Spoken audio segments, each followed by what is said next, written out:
Well, a very significant ruling today in Strasbourg at the European Court of Human Rights. An action was taken by a group of elderly, well-meaning Swiss women against their own government. And the premise was their government had not been cutting carbon emissions sufficiently, not been meeting net zero obligations. Now, you might say, what the hell has this got to do with the European Court of Human Rights?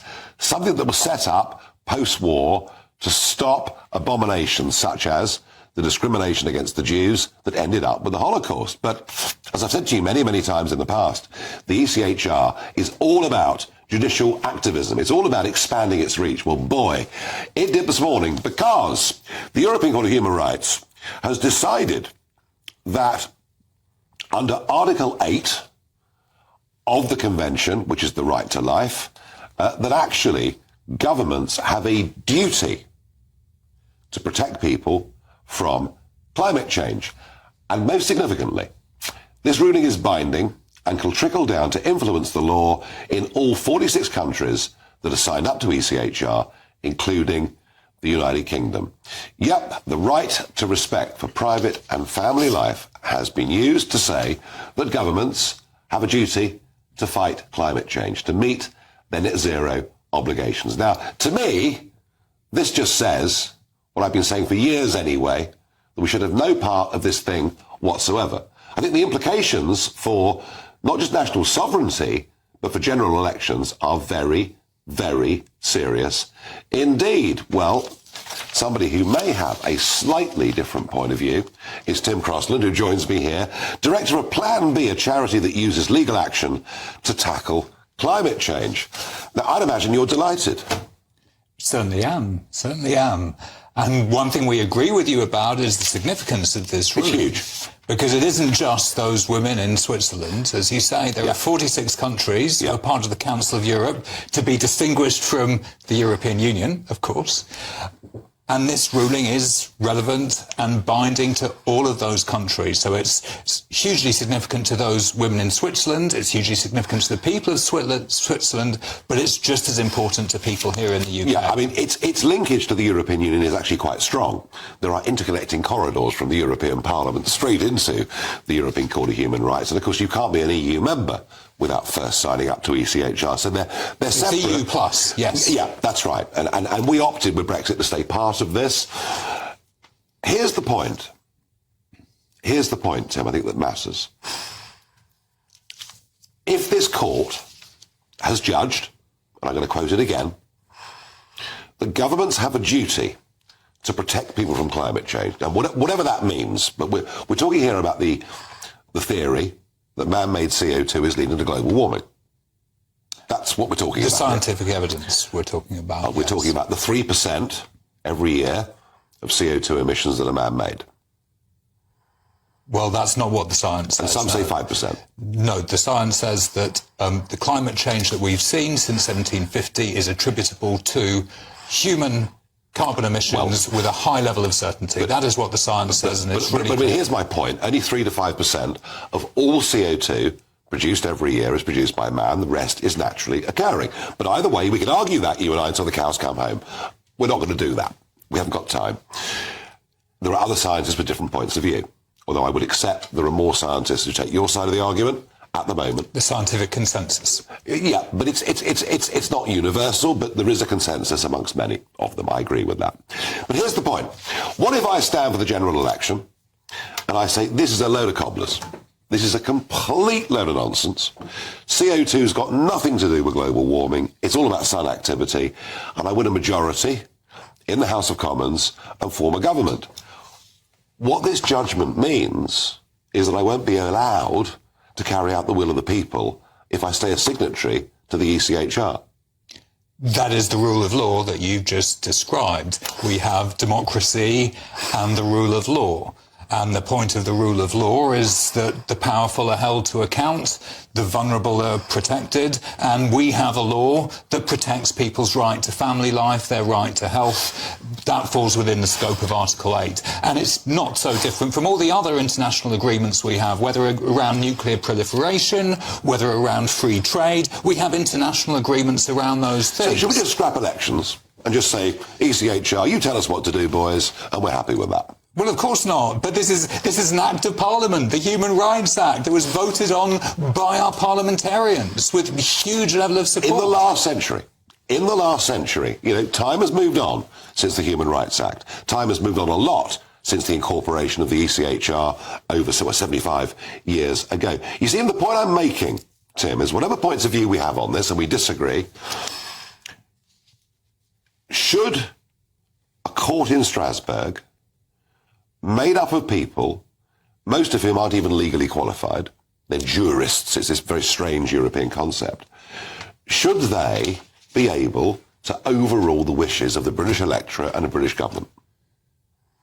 Well, but they haven't done, because this is an act of Parliament, and as you mentioned in your opening to this, yep, the European Convention on Human Rights was established by Britain, amongst others, in the aftermath of the Second World War. Years ago. So this is a treaty negotiated by our government, brought into domestic law by the British Parliament, and if Parliament chooses to do something about that, well, then it can, but it must deal with the consequences of being an international pariah.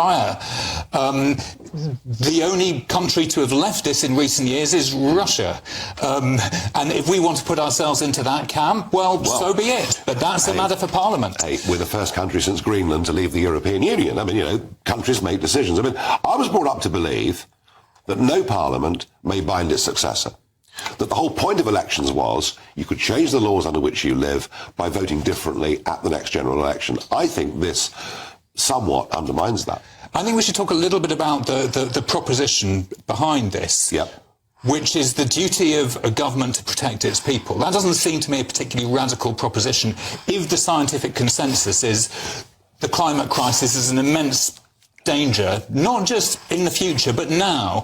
And one of the important things about the Switzerland case was those women in their 70s and 80s, they weren't talking about models or predicted impacts. No. They were talking about the impact on them right now from unprecedented heat waves in Switzerland. Wow. One of the claimants had died in the meantime. But that is what this is about. It's about protecting the public. It's about protecting the public from rising food prices. Playing God. It's about playing God. It's about pretending that we, by closing all our factories down, can change the weather. It's nonsense.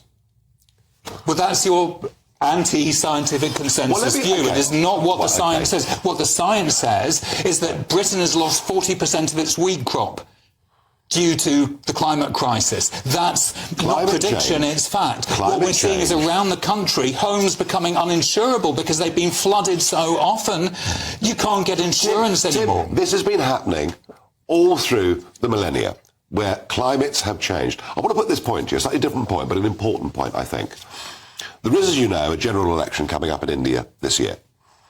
Narendra Modi, hoping to get in for a third term, favourite to do so at the moment. He put this tweet out the other day, and it's his big boast, vote for me. And the tweet is very, very strong.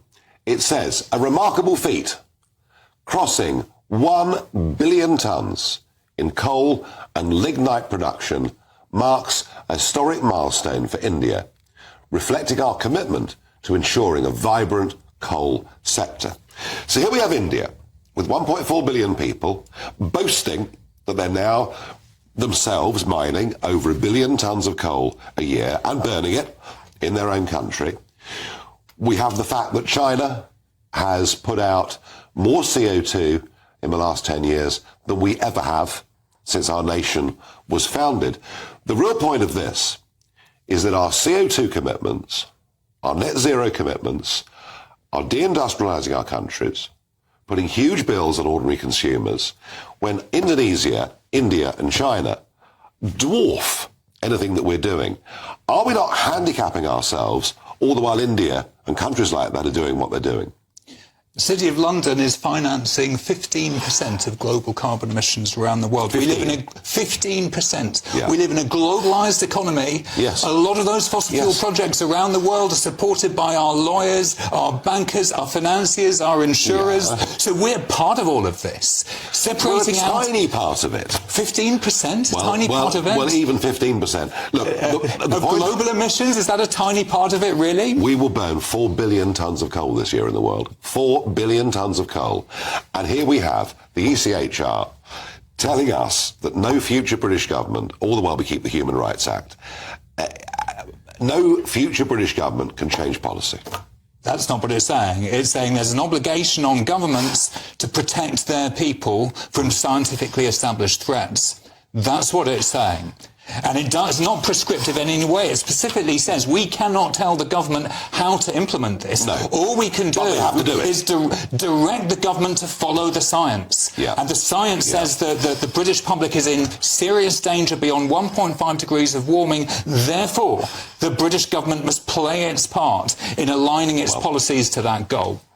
Tim Crossland, we agree on the significance of this ruling. We may disagree on its implication, but I thank you for coming in and debating it. And folks, you know, as I always say to you, here on GB News, you will hear all sides of every argument, but we think ultimately you're big enough and ugly enough to make your own minds up.